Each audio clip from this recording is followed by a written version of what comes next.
Bonjour tout le monde, nous sommes Princeton Connect. Today we are here to dig into some aspects of what the French culture is known for, including their cuisine, fashion, art, attractions, and more. Beyond that, we will also reveal what the French culture is really about underneath the surface with the help of French natives here in the US. Amusez-vous bien! Hello, my name is Matthew, and today I will be presenting French cuisine. So here are some main dishes in France. So France has many different culinary regions all across the country. However, there are a few popular staple dishes that you can find in many French restaurants across the country, as well as French restaurants around the world, such as beef bourguignon, quiche, steak frite, and croque monsieur. Uh, there's quite a big difference between French restaurants and American restaurants, being that French restaurants are usually seen as more of a treat, and they usually contain much more variety in food due to the different culinary regions, and they also have much more sophisticated plating than the American counterparts, and usually include fresher ingredients.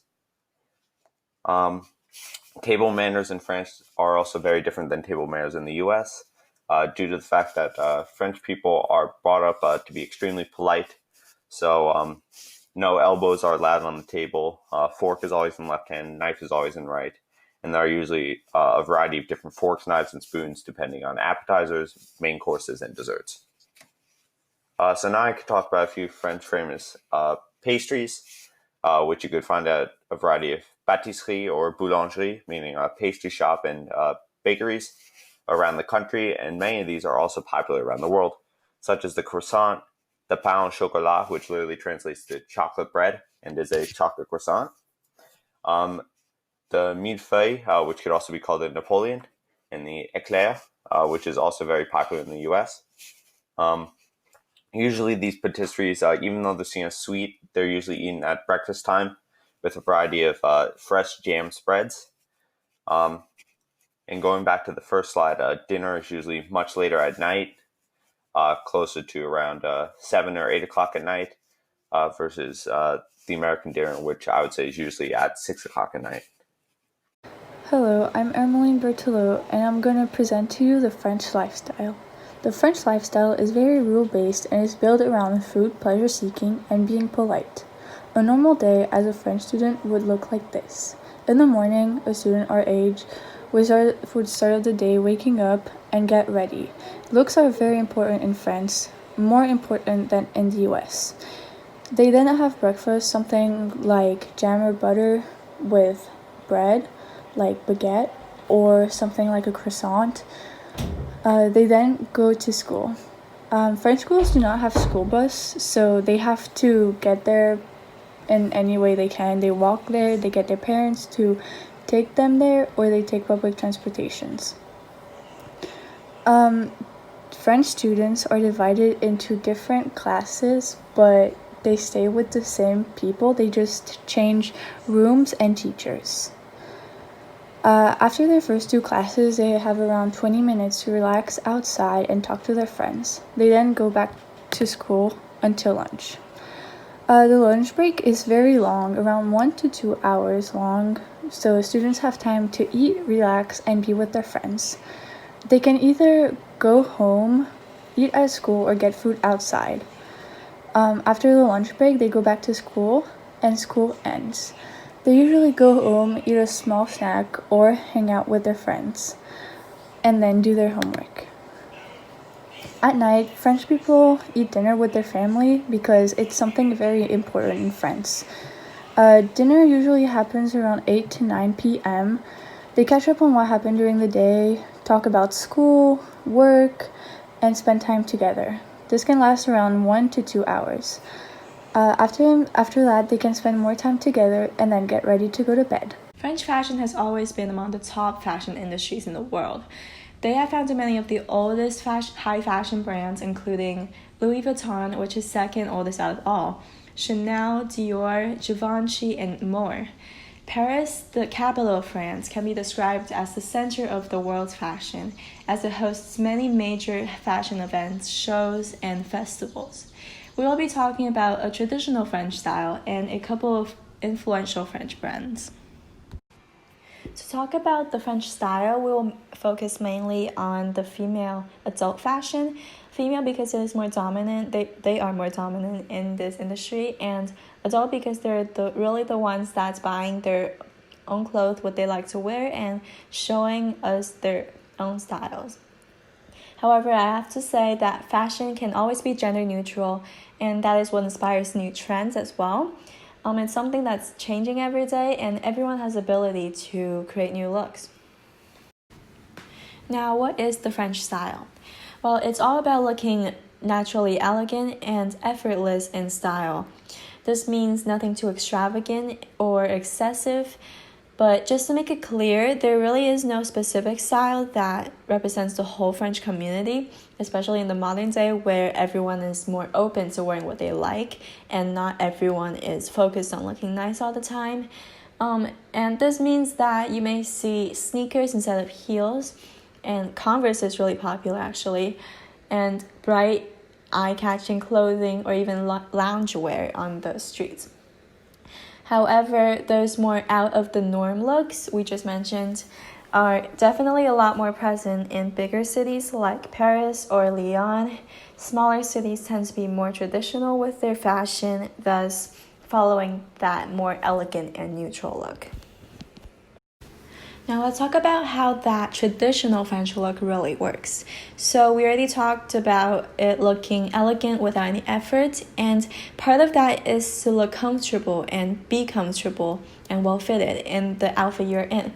So it is actually common for many French ladies and gentlemen to tailor parts of their wardrobe at a local tailor shop.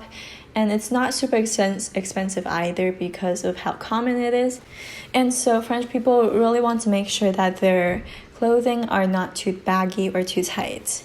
And the Billie Eilish type of look is actually a good example that wouldn't be too common in France because of how loose it usually is and how noticeable the brands are on her clothing.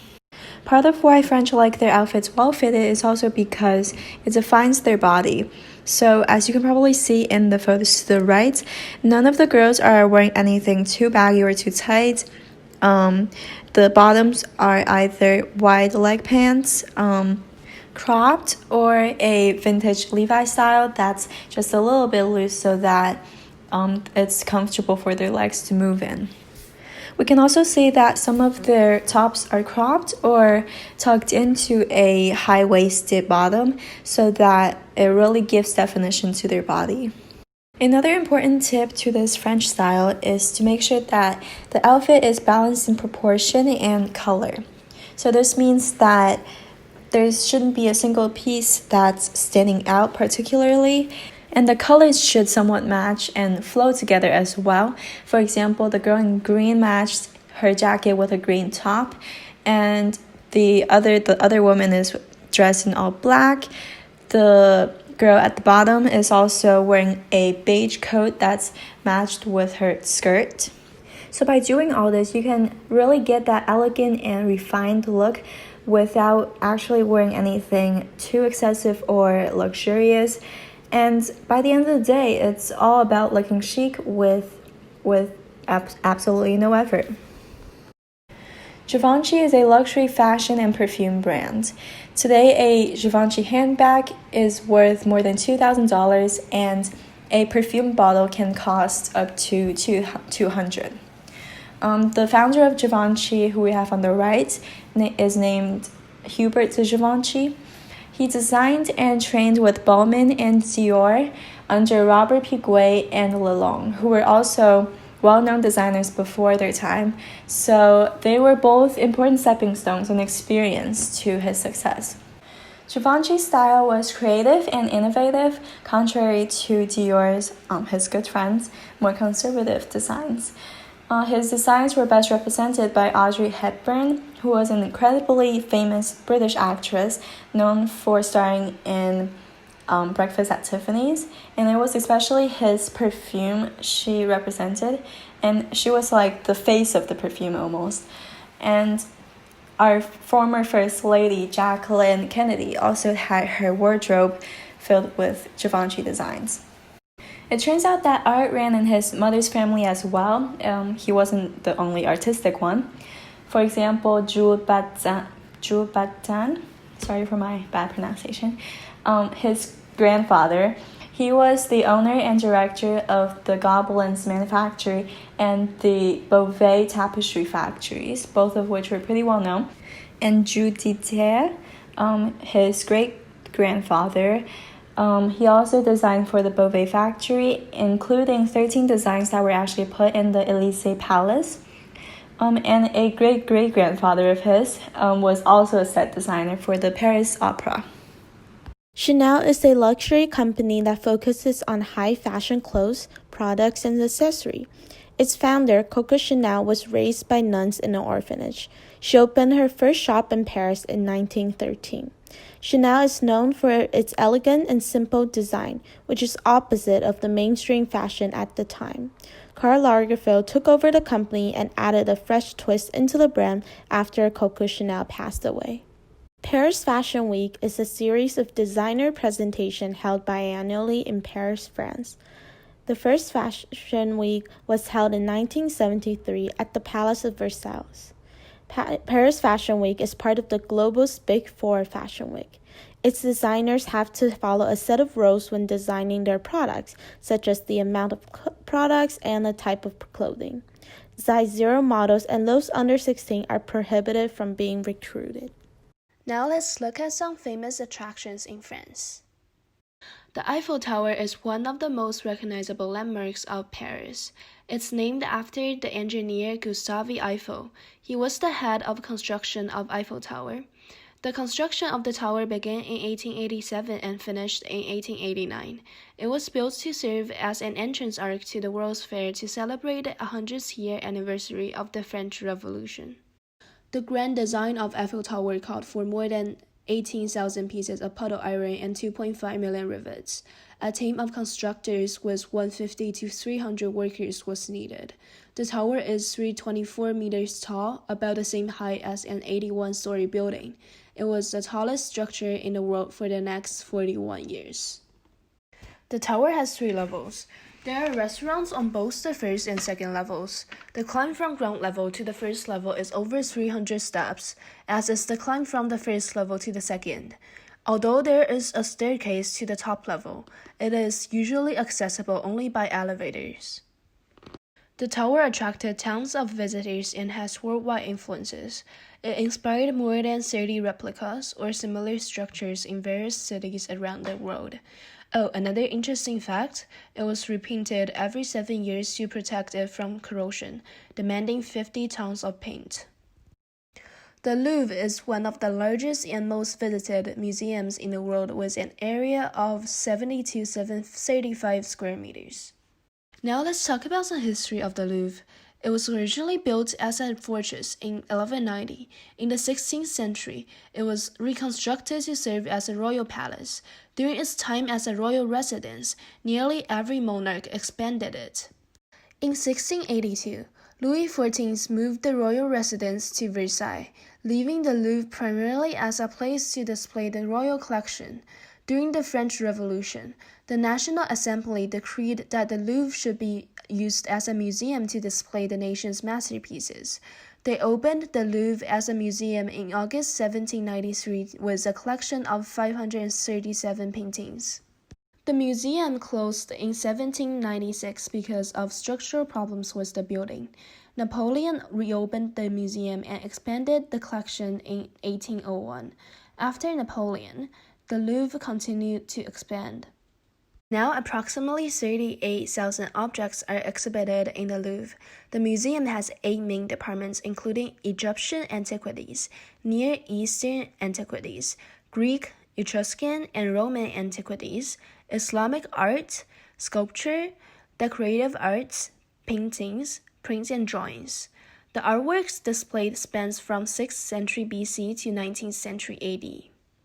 The famous masterpieces exhibited in the Louvre include the Raft of the Medusa, the Mona Lisa, the Wedding at Cana, the Winged Victory of Semiramis, etc. Oh, and it's also interesting to note that there is a pyramid, aka the Louvre Pyramid, located at the entrance of the museum. The Palace of Versailles has been listed in the World Heritage Site for 30 years, and it is known as one of the greatest achievements in French 17th century art. It was the former hunting lodge of Louis VIII. In 1682, the Palace of Versailles was transformed and extended by Louis XIV, who installed here the court and the government of France. A succession of kings then continued to embellish the palace up until the French Revolution. In 1789, the French Revolution forced Louis XVI to leave Versailles for Paris. The palace would never then again be a royal residence since then. In 1837, the palace became the Museum of the History of France. The rooms of the palace were then devoted to collecting new paintings and sculptures representing great figures and important events that had great historical significance for France. The most notable features of the palace include the ceremonial hall of mirrors, the royal opera, and the royal apartments, the Grand and Petit Trianon located within the park, the small rustic hamlet, and the vast gardens with fountains, canals, and geometric flower beds. Hello, my name is Violette, and I'll be doing the fine arts part of this presentation. I'll especially be talking about Impressionism and French Impressionists. So, who are some French Impressionists? Well, first of all, the leader of this movement is Edgar Degas. I'll show you a painting of him later on. So we have Edgar Degas, we have Claude Monet, we have Pierre-Auguste Renoir, we have Gustave Caillebotte, we have Camille Pissarro, and Paul Cézanne. They're some of the most famous and influential French Impressionist painters who are known all around the world for their paintings. Impressionism is actually a 19th century movement characterized by visible brushstrokes, ordinary subject matter, and an emphasis on light and its changing qualities. It's a style that avoided traditional harmony and is thought to invoke the impressions of the composer. And you can really see the visible brushstrokes and the ordinary subject matter in the painting I included on the right, which is Peasant's House, Arachne by Camille Pissarro. If you zoom in, you can see the brushstrokes, which are basically little dots on this painting. So, what influence did French art have on American art? Well, Impressionism, which started in the mid-19th century, was the biggest influential time period for France. Americans came to Paris to learn from French artists, and they would also show them their techniques as well. So, French artists and American artists learned from each other during this time period. And later on, art in America started to become major, and migration to the United States led to new ideas and influences from different people that affected us all. And here on the right, you can see a painting by Edgar Degas, which is named The Tub. It's a pretty basic scene in an everyday life to take a bath, you know? And again, you can really see the brush strokes in the metal tub and on the floor as well. Now, a few American artists that have been really inspired and influenced by French artists are Mary Cassatt, James Abbott McNeill Whistler, and John Singer Sargent. Mary Cassatt is one of the most famous artists who has moved to France from the United States in order to study French art. Over the years, Cassatt became an honorary freshman. James Abbott McNeill Whistler and John Singer Sargent were Impressionist artists who had studied in France and made their name well known over the years. Here I included a painting, The Coiffure by Mary Cassatt, Ad Calco by Sargent, and Arrangement in Pink, Red, and Purple by Whistler. how French art impacts teenagers worldwide today. So, French art is an important part of French culture. It has always been around in France. And throughout history, artists from all over the world came to France to study the arts. The fame France has for the fine arts has been remembered by the French, and even today, the world continues to talk about how France is the place to go to study the arts. And schools like Les Beaux-Arts in Paris and Lyon, as well as l'École nationale supérieure des arts décoratifs, are renowned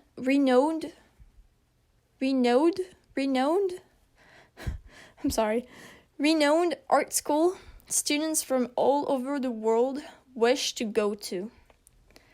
Les Beaux-Arts in Paris is a very big and influential school for art students or just like high school graduates who wishes to study the arts.